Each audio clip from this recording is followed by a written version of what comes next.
Devastating effect होगा वो depending on the nature of payload बहुत ज्यादा हो सकता है। सर, ड्रोन से जुड़े कई और सवाल हैं जो मैं आपसे आगे पूछना चाहूंगी और जिस पर हम और रोशनी डालने की कोशिश करेंगे आपके साथ कॉन्वर्जेशन में, लेकिन एक बार मैं सारे गेस्ट से पहले बातचीत कर लूं। यहाँ पर मैं आपको जोड़ना चाहूंगी गौरव भाटिया जी। देखिए, बड़ी चुनौती सामने दिखाई दे रही है इस नए हमले के स्वरूप में, लेकिन एक सवाल ये भी बनता है कि हमला होता है ना तो हम ड्रोन को मार गिरा पाते हैं और उल्टा वो वापस चले जाते हैं और अभी तक हमारे पास कोई इंफॉर्मेशन नहीं है वो कहां से आए, किस मकसद से आए और आगे क्या हो सकता है।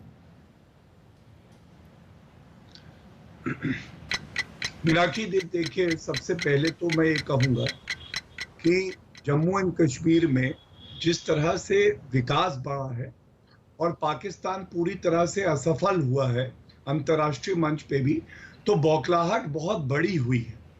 और यहाँ पे आर्मी एक्सपर्ट्स भी बैठे हैं, मैं समझता हूँ हमारी बात से सहमत होंगे। हमारी सेना की जो क्षमता है वो बहुत बड़ी है पिछले 7-8 साल में। और कन्वेंशनल वॉर होते थे पहले, जहां आर्मी से लड़ती थी, एयरफोर्स से लड़ती थी।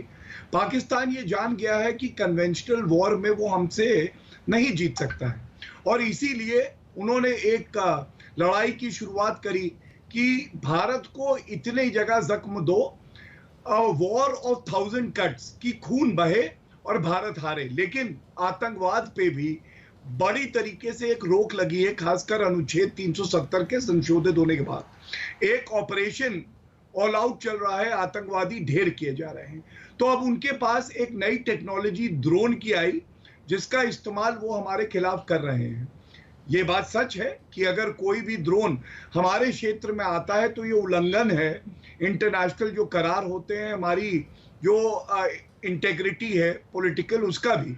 लेकिन आप ये भी मानेंगी कि FIR हुई है, जांच अब चल रही है और 2 ड्रोन जो उसके बाद आए, हमारी वीर सेना ने सुनिश्चित किया कि उनको खदेड़ दे। और मैं समझता हूं उनकी सतर्कता से एक बड़ा हमला जो है वो नहीं हो पाया, वो नाकाम हुए अपने मंसूबे। ठीक है, अबे दुबे जी। मीनाक्षी जी, देखिए, सबसे पहले सितंबर 19 में पार्लियामेंट में ये सवाल पूछा गया कि विश्व के कुछ देशों में आतंकवादी ड्रोन से हमले कर रहे हैं, भारत सरकार की क्या तैयारी है। जुलाई 2019 में भी ये सवाल पूछा गया था। 5 मार्च 2020 को जब पूछा कि वाइटल सिक्योरिटी इंस्टॉलेशन पर हमारे ड्रोन से हमला होता है आतंकवादियों द्वारा, तो क्या कोई कॉम्प्रिहेंसिव पॉलिसी है? मतलब 2 साल से देश के चुने हुए प्रतिनिधि इस बात की चिंता व्यक्त कर रहे हैं। सरकार का क्या जवाब है? सरकार कहती है कि हमने the government has issue standard operating procedure, और वो कहती है bureau of civil aviation security ने एक सर्कुलर जारी कर दिया।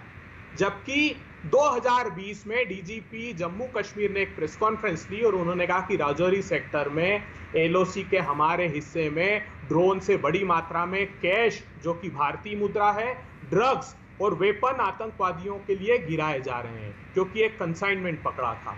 उसके बाद पुंछ सेक्टर में 11 करोड़ की हेरोइन पकड़ाई, तब भी पुलिस ने यह बताया कि वो ड्रोन के माध्यम से गिराई गई है।